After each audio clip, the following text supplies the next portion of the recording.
अच्छा, उसी जंगल में एक नाग नागिन का जोड़ा था।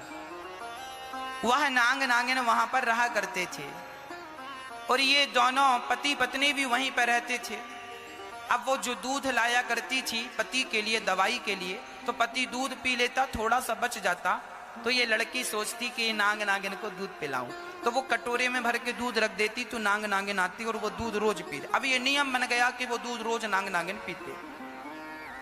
एक दिन नाग नागिन ने आपस में बात की, देखो ये लड़की कितनी अच्छी है, ये हमारी कितनी सेवा करती है, हमें दूध पिलाती है और हमारे पास ना बहुत सारा धन है। नाग के पास ना धन होता है, मणि होती है, और जहां नाग ज्यादा होते हैं ना वहां धन जरूर होता है, यह बात स्पष्ट है। जहां भी धन दौलत जमीन में गड़ी पाई जाती थी ना वहां जरूर नाग होते थे, तो जहां वो थे ना वहां निश्चित धन था।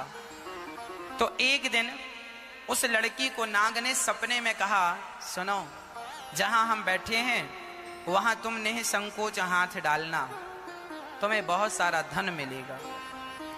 उसने सवेरे डाला। अब वो नाग नागिन से दोस्ती ही थी, लगभग रोज वो पालन करने लगी, तो दोस्ती वो हाथ डाली, सचमुच वहां बहुत सारा धन मिला उसे। उस धन से उसने अपने पति को पहले तो स्वस्थ किया, फिर उसने उसी जंगल में एक नगर बसाया, राजमहल बनवाया। उसने लोगों को, गरीब लोगों को बसाया, उनके लिए घर बनवाए, उनके लिए अन्न क्षेत्र चालू किया, सबको निःशुल्क भोजन दिया उस लड़की ने। अब उसने नाग नागिन ने सोचा कि हमने जितना धन दिया था उससे तो इसने सदुपयोग ही किया, उसने दुरुपयोग नहीं किया। तब नाग नागिन को लगा अब हम लोगों का भी समय आ गया है, नाग नागिन का मरने का समय आ गया। तो उन्होंने अपनी मणि उसको दे दी और कहा, बेटी इससे तू खूब धन सेवा में लगाना, और जहां हम हैं और करो व्यवहार, पति से, पत्नी से, पुत्र से व्यवहार करो, बोलो चालो, हंसो मुस्कुराओ, सब पर प्यार केवल श्री कृष्ण से। यह दिमाग में बना रहे, सब नकली हैं सिवाय कृष्ण के, सब नकली। जगत में कोई न परमानेंट, तेल चमेली और कोई साबुन चाहे लगा लो सेंट, जगत में कोई ना परमानेंट। आवागमन लगी दुनिया में, ये आवागमन जो दुनिया में लगा है यह भी परमानेंट नहीं है, आज है कल रहेगा इसकी गारंटी नहीं है, इसलिए सब परिवर्तनशील है। श्री विदुर जी महाराज यह बात समझ गए और मैत्रेय जी के पास जाकर कहते हैं, सारी दुनिया सुख के लिए रोती है पर दुख क्यों मिलता। मैत्रेय जी ने कहा कि सुख के लिए रोना यही लोगों का अज्ञान है, ना सुख की तलाश हो ना दुख की तलाश हो। आज लोग परेशान क्यों हैं? क्योंकि इन्हें तलाश किसकी है? सुख की।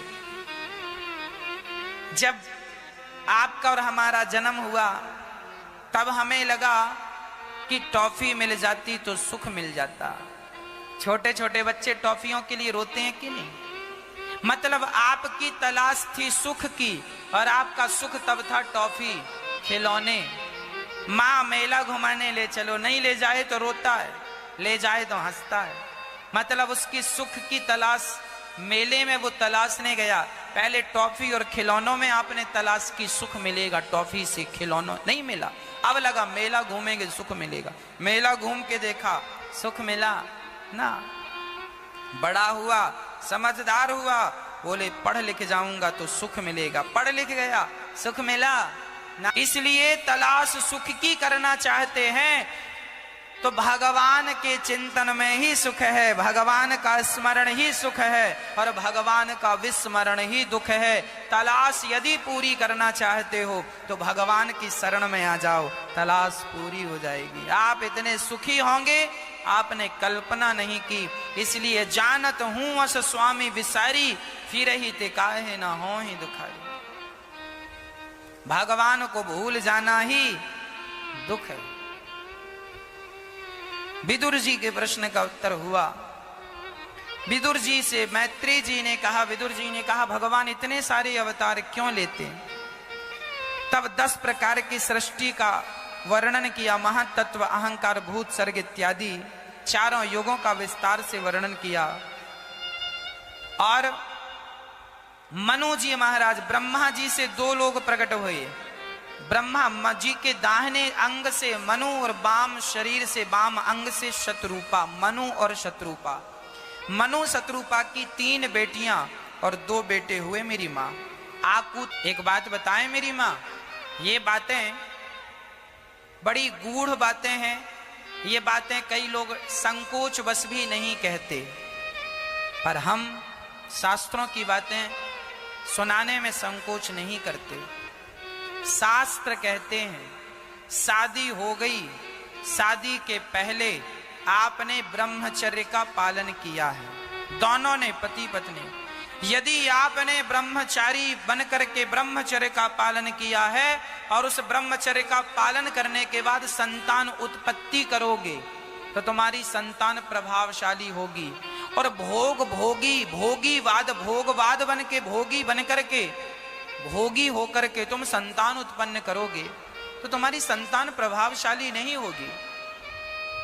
किसान जो बीज खेत में बोता है, वह बीज जितना पावरफुल होता है, फसल उतनी बेस्ट होती है। इसलिए ब्रह्मचर्य इसलिए होता है कि तुम ब्रह्मचारी बन करके अपनी शक्तियों को स्थापित कर लो, और शक्ति के साथ आप जब संतान उत्पन्न करते हैं, एक संतान ब्रह्मचर्य के बाद उत्पन्न हो तो वह संतान 1 लाख तुम बेटे उत्पन्न कर लो, वो 1 लाख बेटों में तुम्हारा एक बेटा प्रभावशाली होगा यदि तुमने ब्रह्मचर्य का पालन करके संतान उत्पत्ति की है तो। और भोगी बन करके यदि तुम भोग ही भोगते रहे और यूं भोगों में ही संतान उत्पन्न हो गई तो वो कोई प्रभावशाली संतान नहीं होती, जो कि आज समाज में देखने को मिल रहा है। इसलिए हमारे शास्त्रों में ये कहा गया है ब्रह्मचारी बनो। इसलिए पहले ब्रह्मचर्य आश्रम, बाद में गृहस्थ आश्रम। दूसरे नंबर पर गृहस्थ, पहले नंबर पर ब्रह्मचर्य, तीसरे नंबर पर वानप्रस्थ और चौथे नंबर पर सन्यास। यह 4 आश्रमों की व्यवस्था। आजकल लोग व्यवस्था के हिसाब से चलते ही नहीं, इसलिए बेचारे दुखी हैं। तुम्हारी संतान है तो सही, पर बहुत ज्यादा प्रभावशाली नहीं है। क्यों? क्योंकि ब्रह्मचर्य का पालन नहीं हुआ। इसलिए हमारे शास्त्रों में बड़ी विस्तार से सारी चीजें लिखी हैं।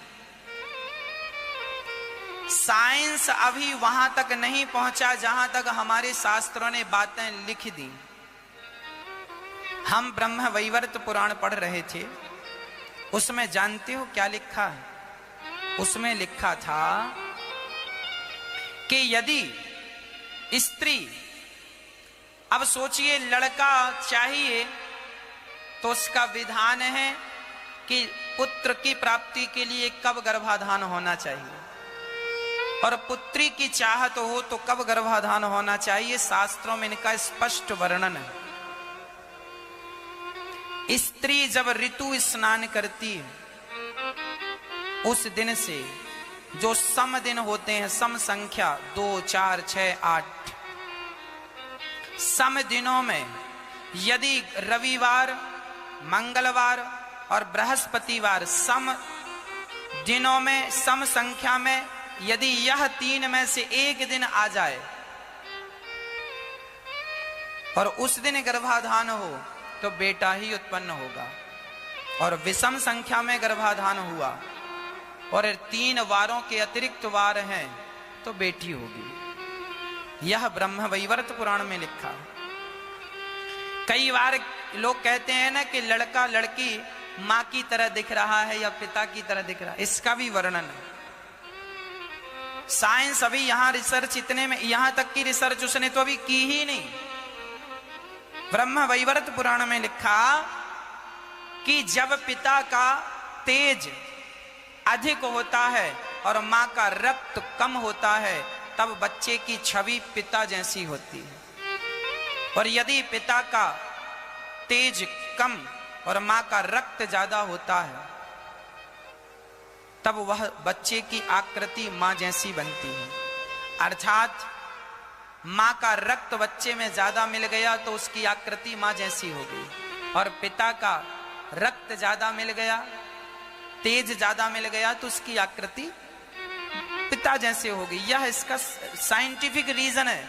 साइंस भी इसी बात को कहता है, साइंस आज कह रहा है। यही बात हमारे शास्त्रों में हजारों साल पहले लिखी पड़ी है। सबका एक वैज्ञानिक तथ्य है। कितनी गूढ़ बातें हमारे शास्त्रों में लिखी, परंतु लोग फॉलो करें तो। इसलिए जीवन में हमें ब्रह्मचारी होना चाहिए। भोगवादी दुनिया में ना हम घुसें, भोगी ना बने, गृहस्थ में रहकर भी हम अपने आप को योगी बनाएं। अपनी शक्तियों को इन विषयों में ना तबाह करें।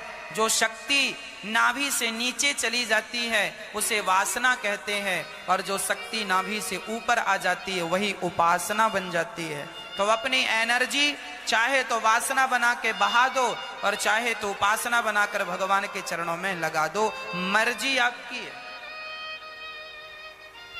आज ब्रह्मचर्य का ज्ञान बच्चों को देना जरूरी है। आज के जो युवा बच्चे हैं इनको ब्रह्मचर्य की बातें बताना अति आवश्यक है। ये अपना ब्रह्मचर्य लड़कपन में ही बिगाड़ लेते हैं। क्यों?